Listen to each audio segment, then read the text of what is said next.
It's December 11th, 2015. The time is now 8:57 p.m. Pink here. Okay, folks. Good evening. Up next by Grayrider. This is dated December 11th, 2015. Judge calls for U.S. Marshals and the FBI to arrest Congress and POTUS, the President. Oh boy. Let's see what this is about. Aren't you curious? Yeah.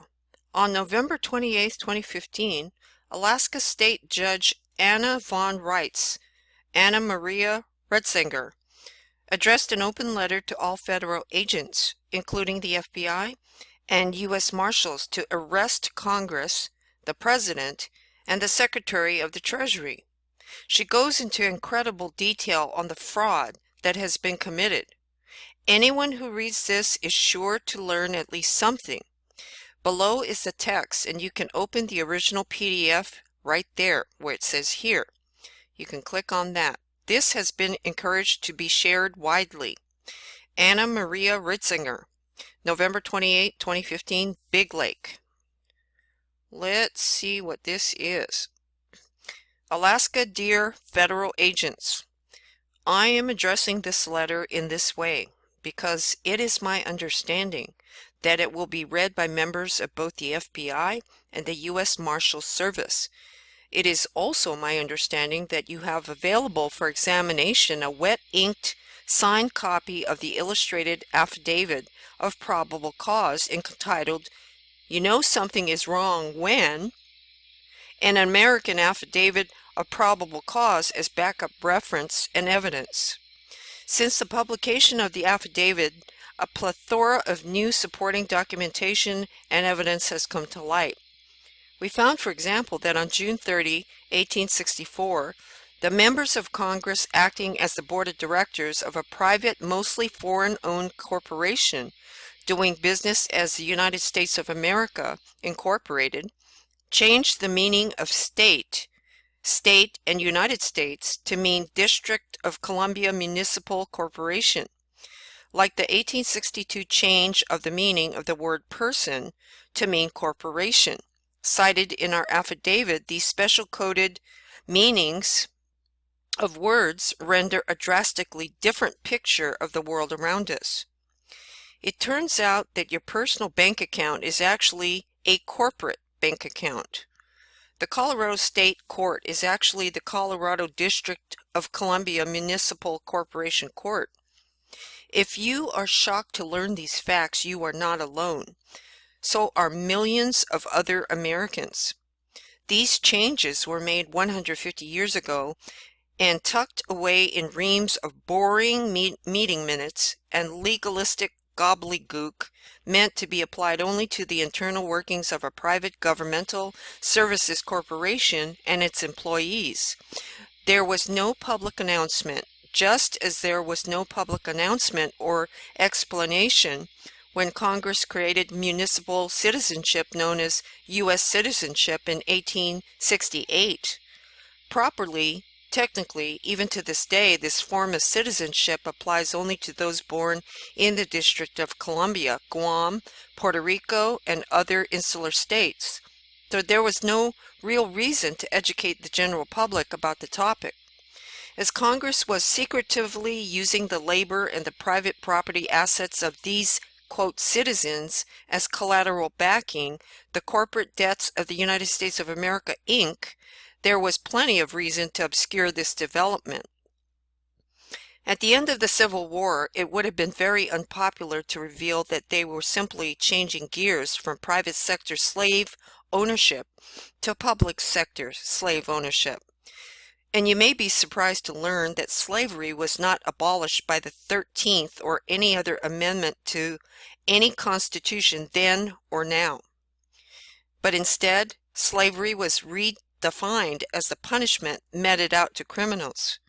Look it up and read it for yourselves.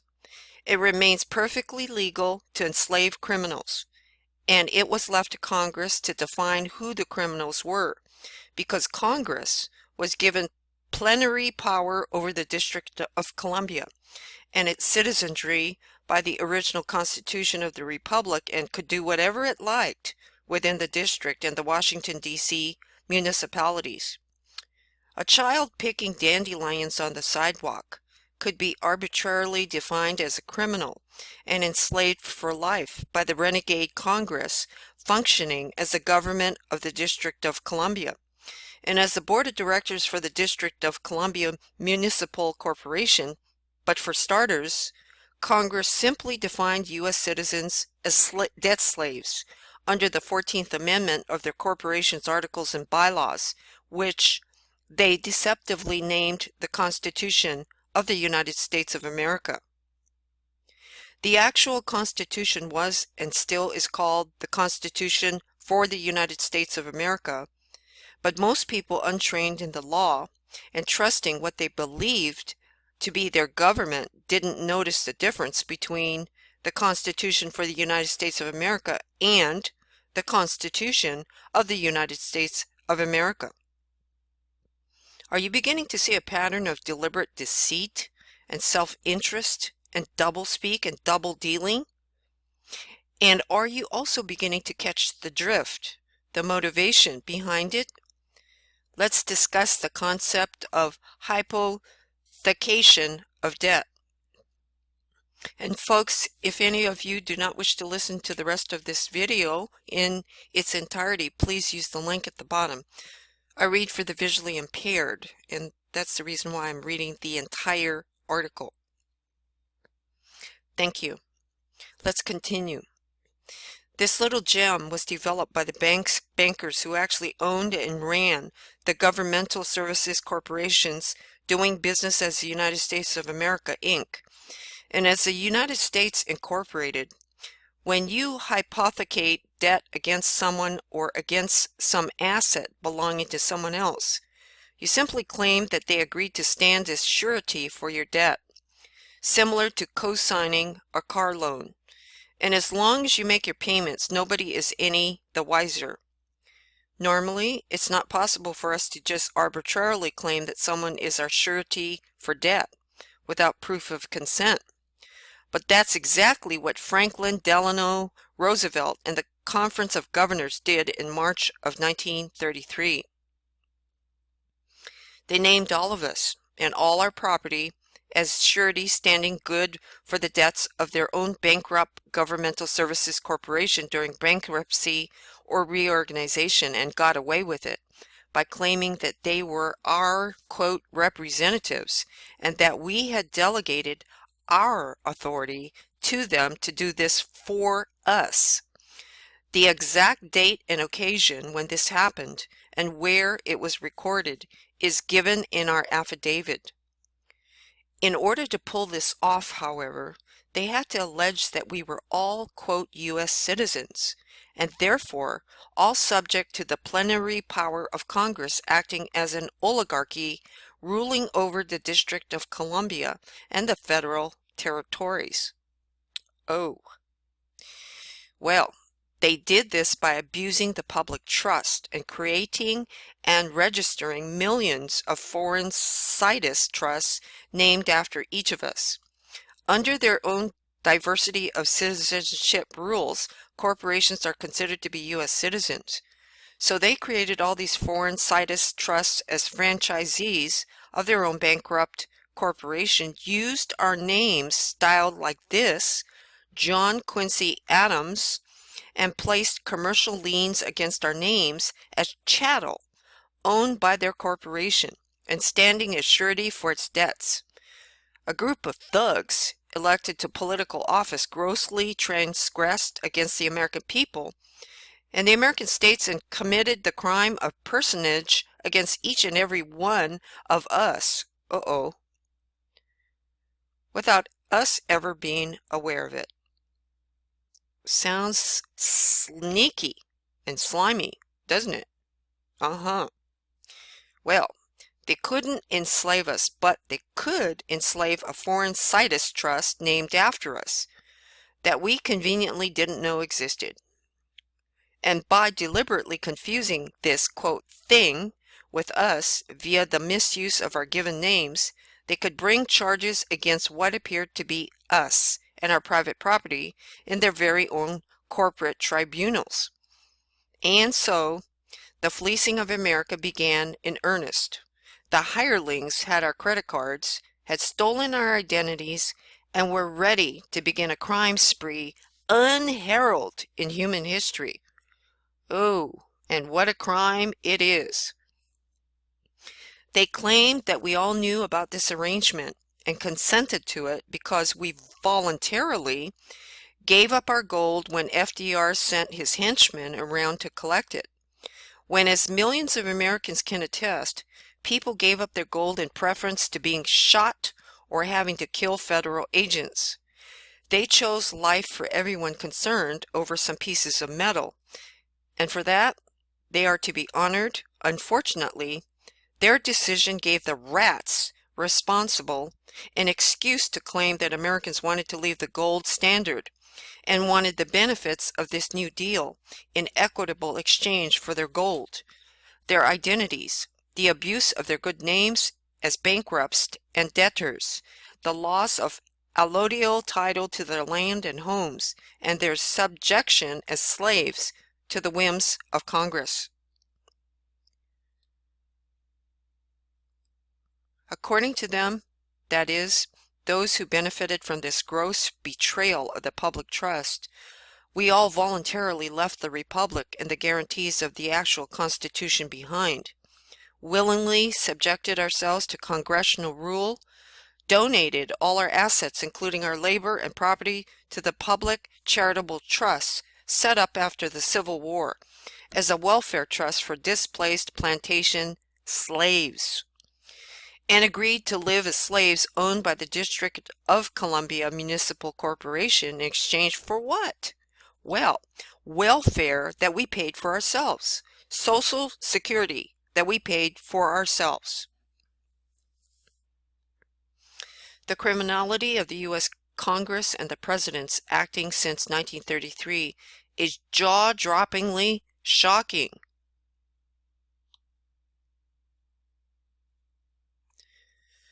Their abuse of the trust of the American people is even worse.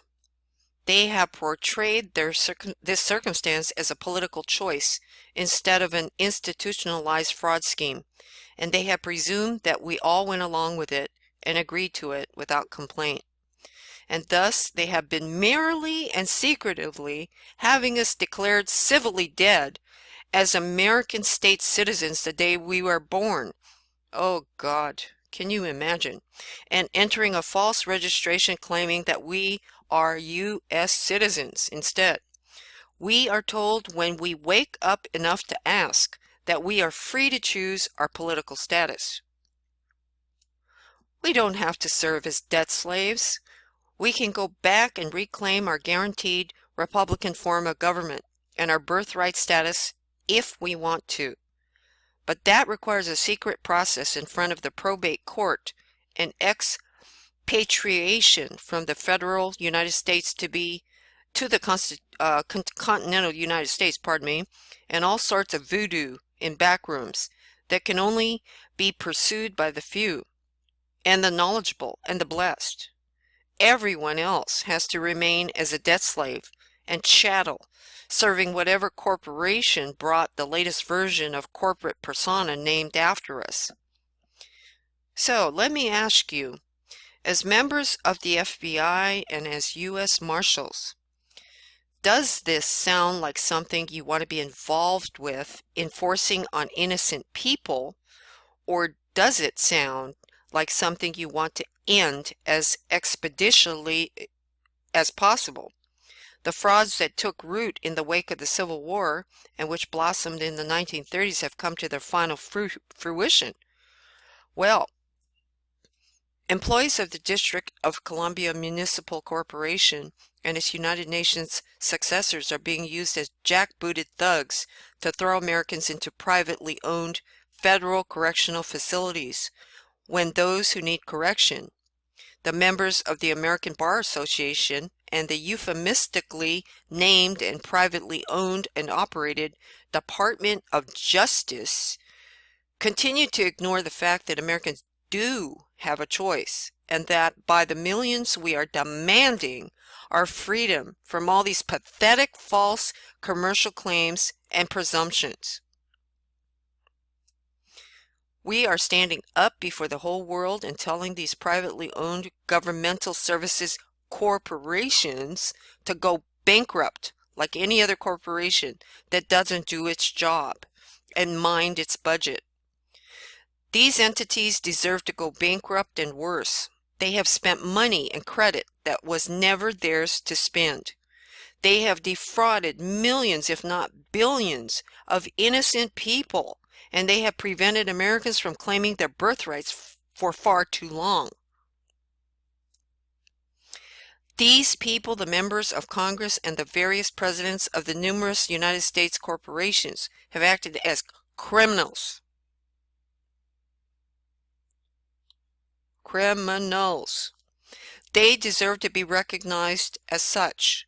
The members of the American Bar Association have attempted to wash their hands while profiting from the situation and obstructing justice.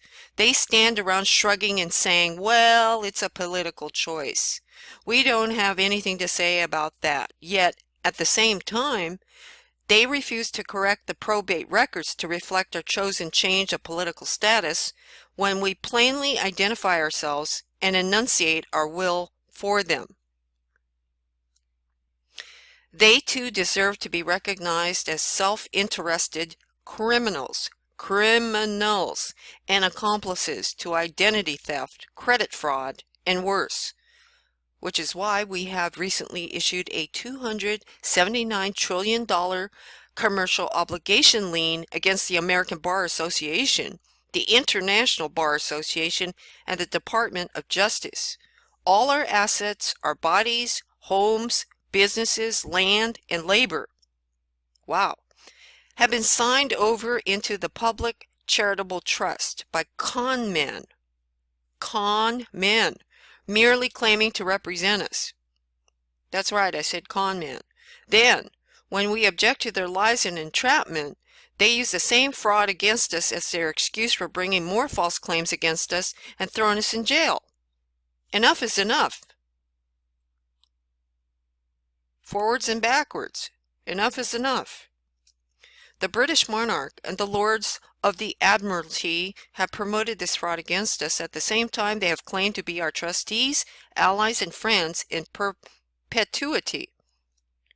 It's time to clear the way for us to politely and peaceably exit from any presumption that we are or ever were U.S. citizens, willing participants in the public charitable trust, or willing sureties for the debts of any private bank-run governmental services corporation, merely calling itself the United States of something or other. We repudiate any presumption of private municipal citizenship or obligation to the District of Columbia Municipal Corporation or any successor thereof, and demand an immediate and permanent correction of the civil record to reflect our birthright status as American state citizens. Nuc pro tuck. Okay, good. As for you, as federal agents, you have a lot to think about. For starters, who really pays your paycheck? Is it the goons in Washington, D.C.? Or does it all come from the American people you are supposed to be serving? Duh! Do you believe for one moment that anyone just lined up and gave their gold to FDR voluntarily? Oh no! Do you believe that anyone gave away all their property and the guarantees of the actual Constitution for the privilege of paying for Social Security? Well, no! Wake up and smell the Java and start doing your real jobs. If anyone complains, arrest him. We are reopening the American common law courts expressly for the purpose of settling disputes related to living people and their property assets in excess of $20, as mandated by the 7th Amendment. We, the American people, are the ones holding absolute civil authority upon the land of the continental United States, and we give you permission to arrest the members of Congress, the President, the Secretary of the Treasury, and any other politician or appointee pretending to speak for us, so as to enslave us and bring false claims against us via this institutionalized fraud scheme.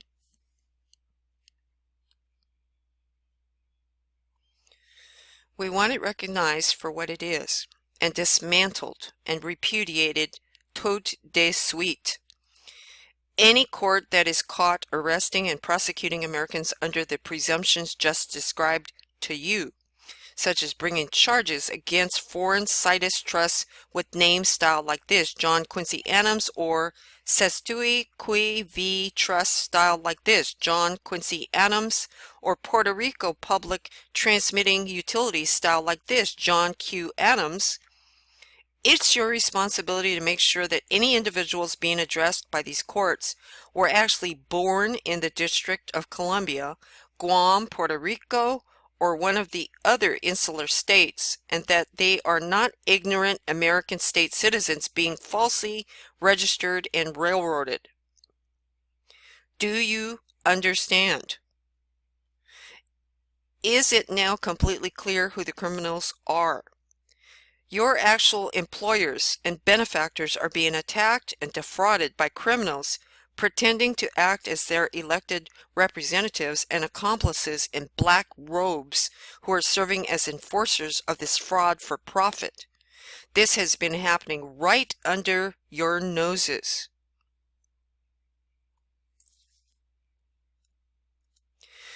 This whole circumstance has escaped broad-scale public understanding because it was being pursued by private governmental services corporations owned and operated by international banking cartels who claimed that these private arrangements were none of the public's business, despite the grotesque and far-ranging impact these cozy understandings have had upon the people of this and many other countries. Let it be perfectly clear to you that the business of these private corporations has become our business because they have operated in violation of their charters, in violation of the treaties allowing their existence, and in violation of the National Trust. The American Bar Association and the Internal Revenue Service have both been owned and operated as private foreign bill collectors. Bill collectors, remember that. And trust administrators by Northern Trust Incorporated in violent conflict of interest. They are not professional associations, nonprofits, nor units of government. They are con artists and privateers whose licenses expired as of September 1st, 2013. Let that sink in. The United States Marshals Service is enabled to act in the capacity of constitutionally sworn federal marshals, and we invoke their office and service as such. Failure to accept the public office means rejection of all authority related to us. The same may be said of the FBI. Either you do your jobs as constitutionally sworn public officers, or you act as private mall cops in behalf of the offending corporations and under color of law when you pretend to have any public authority or function. This is the truth, the whole truth, and nothing but the truth.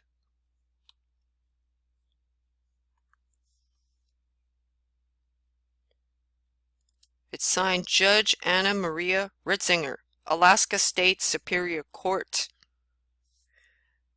The truth, the whole truth, and nothing but the truth. That's going to do it for this report. Please take care. Pink out.